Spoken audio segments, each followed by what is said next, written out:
Hi friends, स्वागत करते हैं आपका हमारे चैनल प्रॉफिट प्लस में। ईएमए मास्टर क्लास का एपिसोड 12 है जो कि फेज 3 के अंतर्गत चल रहा है। इसमें हम ईएमए पुलबैक स्ट्रेटजी के बारे में डिटेल में डिस्कशन करेंगे। ईएमए की ये जो पुलबैक स्ट्रेटजी है जिसको आज हम डिस्कस करने वाले हैं, इसका मेन सीक्रेट ये है कि किसी भी ट्रेंड में सही एंट्री कैसे ली जाए, उसका सीक्रेट इस पुलबैक स्ट्रेटजी में छुपा हुआ है। कई बार आपने देखा होगा या आपके साथ भी ऐसा हुआ होगा कि ट्रेंड तो आप सही पकड़ लेते हैं, आपको पता चल गया है कि हायर हाई लो और हायर लो बन रहा है और ये अप ट्रेंड की निशानी है, अप ट्रेंड बन रहा है। लेकिन उसमें क्या होता है कि या तो किसी भी हाई पे आप एंट्री ले लेते हैं या फिर एंट्री लेने में लेट हो जाता है, जिससे क्या होता है कि जब कभी भी पुल बैक आता है ऐसा नीचे की तरफ में, तो आप यहाँ पे एग्जिट कर जाते हैं डर के मारे। तो यही चीज आज हम इसमें समझने वाले हैं कि मार्केट वापस कब आता है और फिर से नई रैली कब शुरू करता है, हमको एंट्री कहाँ पे लेनी है। तो जो प्रोफेशनल ट्रेडर्स होते हैं वो अक्सर किसी भी ट्रेंड में एंट्री नहीं लेते हैं। वो क्या करते हैं कि जब भी उस ट्रेंड में पुल बैक आता है तो पुल बैक के समय पे एंट्री लेते हैं, और वही वहां पे क्या होता है कि अच्छे प्रॉफिटेबल ट्रेड की निशानी होती है। वीडियो में आगे बढ़ने के पहले एक बार हम पहले जो पिछले एपिसोड्स में हमने देखा है या जो समझा है उसका रिकैप ले लेते हैं। एक बार समझ लेते हैं अब तक हमने पिछले एपिसोड्स में क्या क्या चीजें सीखी हैं। हमने समझ चुके हैं हम कि ईएमए का क्रॉसओवर क्या होता है, गोल्डन क्रॉस क्या होता है, डेथ क्रॉस क्या होता है, फॉल्स क्रॉसओवर क्या होता है, और कब क्रॉसओवर पे भरोसा करना है हमको और कब भरोसा नहीं करना है। ये चीजें हमने पिछले एपिसोड में सीखी थी। अब नॉर्मली क्या होता है कि ईएमए क्रॉसओवर स्ट्रेटजी जो हमने सीखी थी वो तो अपनी जगह पे है, ठीक है, लेकिन क्या हर ट्रेड क्रॉसओवर से ही मिलता है ईएमए पे? तो ऐसा जरूरी नहीं है। कई बार क्या होता है ट्रेंड से भी पता चलता है कि हमें कब एंट्री लेनी है और कब बीच में निकलना है, या कहाँ के बीच में हमको एंट्री लेनी है। तो यहीं पे जब हमको किसी ट्रेंड के बीच में अगर एंट्री लेनी होती है, जैसे ये ट्रेंड चल रहा है और इसके बीच में अगर कहीं हमको एंट्री लेनी है, तब वहां पे काम आती है पुल बैक स्ट्रेटजी। आज की ईएमए पुल बैक स्ट्रेटजी में हम क्या क्या सीखने वाले हैं, इसका पहले से एक हम शॉर्ट में देख लेते हैं। हम सबसे पहले आज यहाँ पे जानेंगे कि पुल बैक होता क्या है, ये जानेंगे कि ट्रेंड में पुल बैक आता क्यों है, एंट्री कहाँ पे लेनी है, कंफर्मेशन क्या देखना है, स्टॉप लॉस हमको कहाँ पे लगाना है, और इसके हम प्रैक्टिस एग्जांपल्स देखेंगे जो कि चार्ट पे होंगे। तो ये सारी चीजें आज के वीडियो में हम कवर करने वाले हैं, तो वीडियो को पूरा ध्यान से देखिएगा। और जिन लोगों ने पुराने वीडियोस नहीं देखे हैं तो एक बार पहले उन वीडियोस को देख लीजिए, तभी ईएमए सही से समझ में आएगा और उसकी स्ट्रेटजी समझ में आएंगी। अब हम सबसे पहले ये समझ लेते हैं कि पुल बैक आखिर होता क्या है, पुल बैक किसे कहा जाता है, और इसमें किस प्रकार से हमको समझना होगा चार्ट पे। तो यहाँ पे देखिए कि जो भी ट्रेंड होगा वो सीधी लाइन में नहीं चलता है। शेयर मार्केट में कोई भी ट्रेंड चल रहा है तो इस तरह से सीधी लाइन में नहीं जाएगा। वो थोड़ा सा ऊपर जाएगा फिर नीचे आएगा, फिर थोड़ा सा ऊपर जाएगा फिर नीचे आएगा, फिर थोड़ा सा ऊपर जाएगा फिर नीचे आएगा, और इस तरह से जो है वो ट्रेंड चलता रहेगा। तो इसमें ट्रेंड में क्या होता है कि थोड़ा सा पहले ऊपर दिशा में जाता है, फिर छोटी सी करेक्शन आती है, और फिर उसके बाद में ट्रेंड जो है वो कंटिन्यू हो जाता है। तो यही चीज जो होती है पुल बैक कहलाती है। जो छोटा सा करेक्शन बीच में आता है, इस करेक्शन को ही पुल बैक कहा जाता है। इसी तरह से अगर मान लीजिए डाउन ट्रेंड चल रहा है, तो डाउन ट्रेंड में भी ऐसे सीधे लाइन में डाउन ट्रेंड नहीं चलेगा, उसमें भी कहीं कहीं छोटे छोटे से बाउंसेस आएंगे। तो डाउन ट्रेंड में जो बाउंस आएगा उसको पुल बैक कहा जाएगा, और अप ट्रेंड में जो करेक्शन आएगा उस करेक्शन को पुल बैक कहा जाएगा। अब हम यहाँ पे समझने की कोशिश करते हैं, जैसे हमने अभी देखा कि पुल बैक आता है, तो पुल बैक की इंपॉर्टेंस क्या है, पुल बैक आता क्यों है, क्यों आता है पुल बैक चार्ट पे, ये आज हम समझेंगे। तो प्रोफेशनल ट्रेडर जो होते हैं वो क्या करते हैं, प्रॉफिट जो प्राइस होता है उसको चेस नहीं करते हैं। अगर ट्रेंड इस तरह से चलना चालू हुआ है, ऊपर जा रहा है, तो वो चेस नहीं करते हैं कि किसी भी लेवल पे खरीद लिए। वो क्या करते हैं, प्राइस पुलबैक का इंतजार करते हैं, मतलब प्राइस को नीचे आने का वेट करते हैं। अब उनको कैसे पता चलता है कि प्राइस नीचे आने वाला है? तो अक्सर होता क्या है कि जब कभी भी कोई भी ट्रेंड अगर कंटिन्यू होता है, ट्रेंड चलना चालू होता है, और उस कंडीशन में जब देखते हैं कि ईएमए से प्राइस काफी ऊपर निकल चुका है, जैसे यहाँ पे प्राइस आ चुका है और ईएमए नीचे है, तब ऐसी कंडीशन में क्या होता है कि प्राइस एक बार वापस आता है ईएमए को टच करने के लिए। जो भी वहां पे शॉर्ट टर्म एवरेज होता है उस एवरेज को टच करने के लिए एक बार नीचे जरूर आता है। तो जब प्राइस ईएमए के पास वापस आने लगता है, तो जिस जगह पे आकर के टच करता है वो दूरी पुल बैक कहलाती है। करेक्शन इसको कहते हैं और इसी करेक्शन को पुल बैक कहा जाता है। कारण उसका क्या है कि जब ईएमए से दूरी बन जाती है तो ईएमए को साथ में ही लेकर के स्टॉक कभी भी चलता है, या प्राइस जो है ईएमए को साथ में लेकर के चलता है। तो ऐसी कंडीशन में जब ईएमए तक वापस आना होता है तो पुल बैक जरूर आता है, और प्रोफेशनल ट्रेडर जो है वो इसी पुल बैक का इंतजार करते हैं। उसका कारण ये होता है कि इसमें रिस्क कम होता है और रिवार्ड ज्यादा बेहतर मिल पाता है, इसलिए पुल बैक का वेट करते हैं। अब हम आते हैं अपने मेन पार्ट पे, ईएमए की पुल बैक स्ट्रेटजी को समझते हैं। यहाँ पे सबसे पहला काम क्या होगा कि हमको ट्रेंड को समझना होगा। ट्रेंड को कैसे समझना है ये हमने पिछले वीडियो में एक्सप्लेन किया हुआ है कि अप ट्रेंड चल रहा है, डाउन ट्रेंड चल रहा है, तो एक बार जाकर के पिछले वीडियो को जरूर देखिए ताकि आप ट्रेंड को पहचानना सीख सकें। ट्रेंड में ये होना चाहिए कि 20 का ईएमए ऊपर रहेगा और प्राइस जो होगा वो 20 ईएमए के ऊपर रहना चाहिए, जैसा कि यहाँ दिखाया गया है 20 का ईएमए ये है और प्राइस 20 ईएमए के ऊपर है। दूसरा स्टेप ये है कि प्राइस जो है वो ईएमए तक वापस आना चाहिए, प्राइस जो है ईएमए तक वापस आना चाहिए। तीसरा, वहां पे कोई कंफर्मेशन कैंडल बनना चाहिए। कंफर्मेशन कैंडल जैसे कि ये कैंडल बनी हुई है, बिल्कुल ईएमए को सपोर्ट लेकर के यहाँ पे कंफर्मेशन कैंडल ये बनी हुई है। और चौथा क्या है कि हमको फिर यहाँ पे बाय एंट्री लेनी है इस ईएमए कैंडल के हाई के ऊपर निकलने के बाद में, कैंडल क्लोज के ऊपर निकलने के बाद में हमको यहाँ पे एंट्री लेनी है। तो स्ट्रेटजी जो है वो बहुत इजी है। सबसे पहले हमको ट्रेंड को कंफर्म करना है, पुल बैक का वेट करना है, प्राइस ईएमए के पास में आ जाए और उसके बाद में कोई बुलिश कंफर्मेशन जैसे ही मिलता है हम एंट्री ले लेंगे। तो जो हमारी स्ट्रेटजी है वो बहुत इजी है, लेकिन इस इजी स्ट्रेटजी को समझने के लिए प्रीवियस में जो वीडियोस है उनको सारे को समझना पड़ेगा आपको। एक बार सारे वीडियोस आप देख करके उसके बाद जब वहाँ स्ट्रेटजी पे आएंगे तब ये स्ट्रेटजी आपको बहुत आसान लगेगी और बहुत आसानी से समझ में भी आएगी। अब जैसा कि हमने पुल बैक स्ट्रेटजी में समझा कि प्राइस जो है अगर ऊपर निकल जाता है ईएमए के तो पुल बैक वापस वापस करके ईएमए को टच करता है, लेकिन एंट्री लेने के लिए हमें सिर्फ ये नहीं जरूरी है कि ईएमए के पास में आके टच कर दिया तो हम एंट्री ले लें। एंट्री लेने के पहले हमको कंफर्मेशन लेना जरूरी होगा, और कंफर्मेशन कैसे लेते हैं ये समझ लीजिए इस पार्ट में। ईएमए को छू करके निकलना ही ऐसा वो नहीं है कि काफी हो गया भाई ईएमए को आकर के टच कर लिया तो यहाँ पे एंट्री ले लें। कंफर्मेशन के लिए कुछ सिग्नल्स का वेट करना होता है। कंफर्मेशन कैसे मिलेगी? कोई भी बुलिश कैंडल वहां पे बन रही है।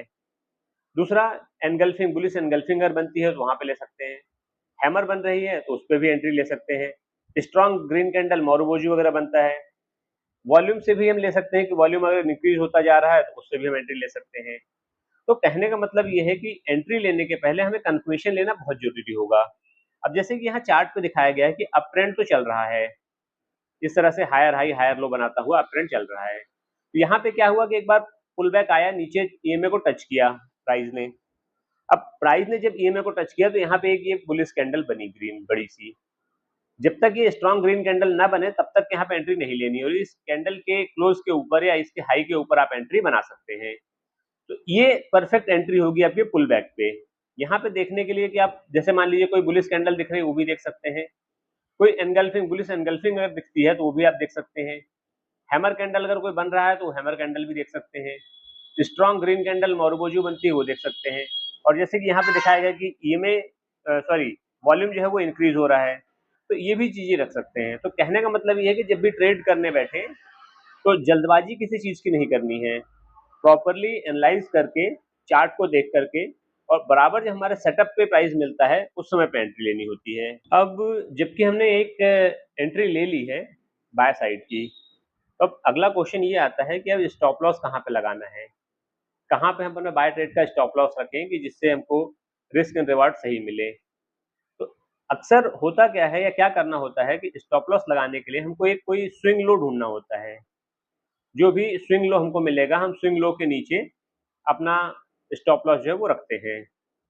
तो इसको क्या होगा कि जैसे हमने मान लीजिए बाय ट्रेड लिया, मिला हमको, उसमें हमने एंट्री बना ली, ईएमए 20 के पास से हमने एंट्री बनाई है, तो जो ईएमए 20 के नीचे स्विंग लो रहेगा वही हमारा यहाँ पे स्टॉप लॉस रहेगा। कैसे होगा इसको एक बार चार्ट पे हम देख लेते हैं, एग्जांपल समझ लेते हैं। ये ट्रेंड चल रहा है, यहाँ पे इस तरह से नीचे पुल बैक आया, ईएमए को टच किया, ईएमए को टच करने के बाद में यहाँ पे हमको एक कंफर्मेशन कैंडल बनती दिखी है और इस कैंडल के ऊपर हमने यहाँ पे एंट्री ली है। तो यहाँ पे स्विंग लो क्या बनता है रिसेंट का? रिसेंट स्विंग लो यही बनता है। जो इस कैंडल को कंफर्मेशन मिला है उस कैंडल पे ही हमको यहाँ पे स्विंग लो मिलता है, और उसी स्विंग लो के नीचे हमको स्टॉप लॉस लगाना है, और उसके बाद में टारगेट जो होगा हमका हमारा होगा पिछले हाई के ऊपर का। हाई के ऊपर अगर आपका निकल जाता है तो फिर वहां पे आपको फिर से स्टॉप लॉस को ट्रेल कर सकते हैं। अगर स्टॉप लॉस को ट्रेल नहीं करना तो यहाँ पे प्रॉफिट बुक कर सकते हैं। तो इस प्रकार से जब मार्केट में आप काम करेंगे तो प्रॉफिट बनने के चांसेस ज्यादा हो जाएंगे। रिसेंट स्विंग लो के नीचे आपको स्टॉप लॉस लगाना होता है। अब एक बार हम कंप्लीट स्ट्रेटजी को समझ लेते हैं। जो हमारी कंप्लीट ईएमए पुलबैक स्ट्रेटजी है, इसको हम एक बार चार्ट पे समझ लेते हैं। तो इसका सेटअप कैसा होगा इसको देख लीजिए। सबसे पहले हमको एक स्ट्रॉन्ग अप ट्रेंड देखना है बाय एंट्री के लिए। उसके बाद में पुलबैक का वेट करना है। पुलबैक में जब वो आकर के ईएमए को टच करता है, वहां पे हमको एक बुलिश कैंडल का या बुलिश कंफर्मेशन का वेट करना है। उसके बाद बाय एंट्री लेनी है। न्यू हाई हमारा टारगेट होगा और स्विंग लो के नीचे जो हमारा स्टॉप लॉस होगा। यहाँ चार्ट पे देखिए कि इस तरह से एक ट्रेंड चल रहा है। दो ईएमए हमने यहाँ पे लगा रखे हैं, एक 20 का है और एक 50 का है। 20 ईएमए ग्रीन में है और येलो लाइन जो है ये 50 ईएमए की है। अप ट्रेंड ऊपर चल रहा था, सबसे पहले स्ट्रॉन्ग अप ट्रेंड हमको मिला। सेकंड यहाँ पे क्या हुआ, पुल बैक आया। पुल बैक कहाँ तक आया, 20 ईएमए को आकर के इसने टच किया। कुछ देर ईएमए के पास में रहा, फिर एक बड़ी सी ग्रीन कैंडल बनी जिससे हमको कंफर्मेशन मिला। ईएमए टच करता है, उसके बाद में बुलिश कैंडल बनती है ग्रीन, उसको कंफर्मेशन मिलता है और उसके बाद में न्यू ट्रेंड फिर से यहाँ पे स्टार्ट हो जाता है। बाय एंट्री हमारी यहाँ पे बनती है इस कैंडल पे, इसके हाई के ऊपर, कंफर्मेशन कैंडल के हाई के ऊपर मिलती है और इसके बाद में जो नया टारगेट हमारा होगा वो न्यू हाई नया टारगेट बन जाएगा। तो इस प्रकार से हमने अप ट्रेंड देखा, हमने पुल बैक का वेट किया, कंफर्मेशन कैंडल बनने दी, उसके बाद में हमने यहाँ पे एंट्री ली जिसमें हमारा रिस्क जो है वो काफी कम था। ये स्विंग लो है, स्विंग लो के नीचे यहाँ पे हमारा स्टॉप लॉस था और न्यू हाई का हमको नया टारगेट मिला।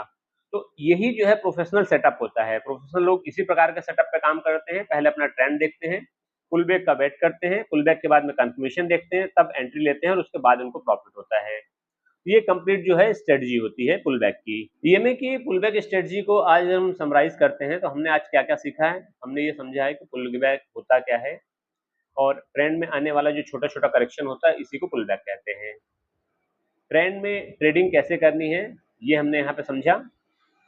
ईएमए पुल बैक क्या होता है और ये वापस ईएमए तक आता है और क्यों आता है ये हमने समझा। उसके बाद कंफर्मेशन कैंडल, कौन कौन से कंफर्मेशन कैंडल होते हैं, पैटर्न क्या हो सकता है और वॉल्यूम के कैसे कंफर्मेशन लेना होता है। एंट्री कंफर्मेशन के बाद ही लेनी होती है। हमने ये जाना कि स्टॉप लॉस कहाँ लगाना है जो कि स्विंग लो के नीचे होता है।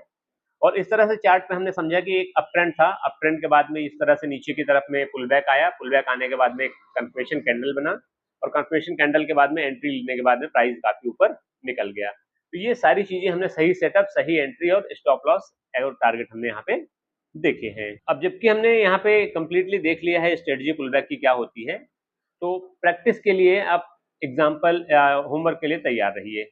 आपने चार्ट पे आपको क्या करना है, चार्ट ओपन करना है, वहां पे 20 ईएमए वाला कोई भी चार्ट आप उनको ओपन कर लीजिए, देख लीजिए जिसपे 20 ईएमए लगा लीजिए। 5 ऐसे स्टॉक्स आपको सर्च करने हैं जिनमें अप ट्रेंड चल रहा हो, हायर हाई हायर लो बनता हुआ अप ट्रेंड चल रहा हो, प्राइस ईएमए के पास में आया हो जिसने पुल बैक दिया हो। प्राइस जैसे ईएमए ऐसा चल रहा है तो प्राइस ऊपर चलते हुए ईएमए के पास आया हो, पुल बैक मिला हो और उसके बाद में बुलिश कंफर्मेशन के बाद में फिर नया हाई बनना चालू हो गया हो।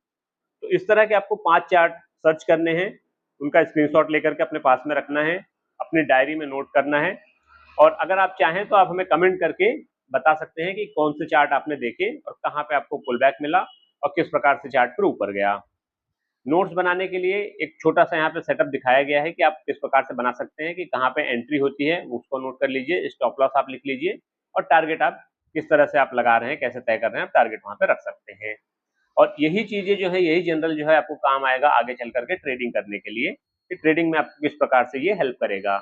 जब भी कभी आपको चार्ट पे काम करते समय एंट्री मिलेगी तो आपको लिखना है कहाँ पे एंट्री मिली है, स्टॉप लॉस कितना वो लिख करके रखना है, टारगेट कितना है वो लिख करके रखना है। ये आपका टोटल आज का होमवर्क होता है। अब आपने यहाँ पे पुल बैक स्ट्रेटजी आपकी ईएमए की आपने समझ ली है अच्छे से। आपने ये समझ लिया है कि ट्रेंड में कैसे पुल बैक को पहचान करके एंट्री ली जाती है। अब अगर ईएमए और वॉल्यूम को एक साथ इस्तेमाल कर लिया जाए तो क्या एक्यूरेसी को और बढ़ाया जा सकता है। प्रोफेशनल ट्रेडर्स के चार्ट पे ईएमए तो लगा ही होता है, उसके साथ में वॉल्यूम का क्या इस्तेमाल होता है, क्यों वॉल्यूम लगा करके रखते हैं। तो अगली मास्टर क्लास में, अगले एपिसोड में हम यही चीज जानेंगे। हम अगले अपने स्ट्रेटजी की तरफ बढ़ेंगे, जो कि हमारी होती है ईएमए प्लस वॉल्यूम की स्ट्रेटजी। ईएमए को किस प्रकार से वॉल्यूम के साथ में ऐड करके पढ़ा जाए और किस प्रकार से इसकी स्ट्रेटजी काम करती है और कैसे इसमें प्रॉफिट बुक किया जाता है, कहाँ पे स्टॉप लॉस होता है, ये सारी चीजें हम अगले अपनी स्ट्रेटजी में सीखेंगे। मिलते हैं अगले वीडियो में, तब तक के लिए जय हिंद, जय ट्रेडिंग।